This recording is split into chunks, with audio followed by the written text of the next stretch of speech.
I'd like to think that in many instances, as our people come back, the things that they have done while deployed, will help them to be a stronger person. But that's not easy by any means. So for the individual that's really struggling and they need something to believe in, believe in your battle buddies, believe in your wingmen, believe in those who work with you, that they care about you. Faith is a huge resilience skill. You need to internalize somehow in your heart and mind the idea that you were designed by an awesome craftsman, and he made you in a way so that you can probably cope with more than you think that you can cope with. You were designed to take a lot. And faith means that you understand that a loving creator designed you. And faith is also knowing that you're not alone. A lot of other people have gone through what they're going through in some form or fashion. Even if their circumstances are unique, their response and their reaction and their emotional state is not anything that's new. It's happened before, and they need to understand that it's happened before and that they can seek help to help mitigate that. There are just some things that you can't deal with, and you need the help.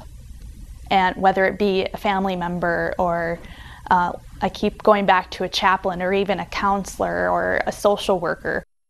There are dozens of resources available to you, whether it's the VA, social services, chaplains, all of the programs that the military has available to you.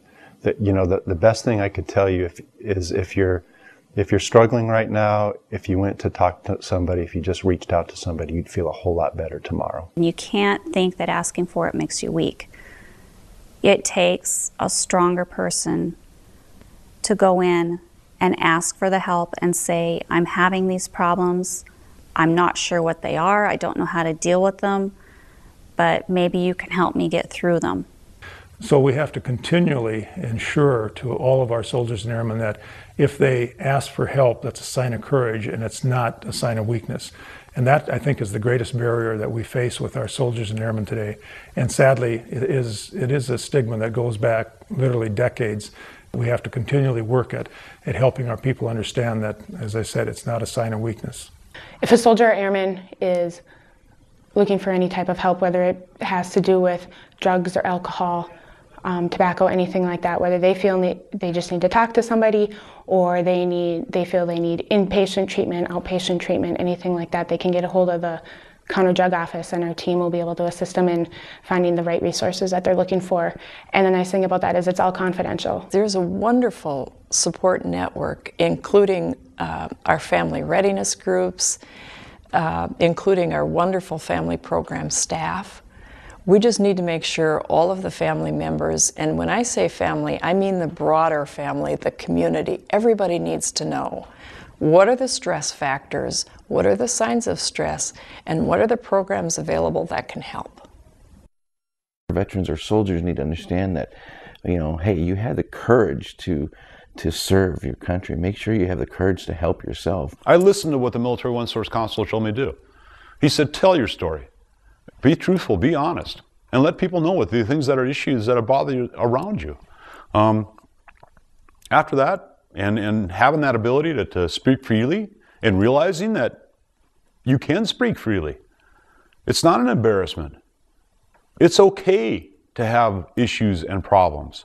You do get stressed, and so you have to figure out coping skills either with your family or with yourself. One of the big challenges in leadership is knowing what your own limits are.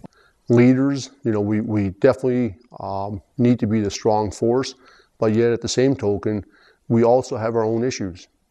And somehow we need to be able to go and deal with those issues. And unfortunately, as a leader, you feel that I think if you are a good leader, you need to set an example. You can't just not try. You must set an example. So you put extra pressure on yourself to make sure you're setting a good example.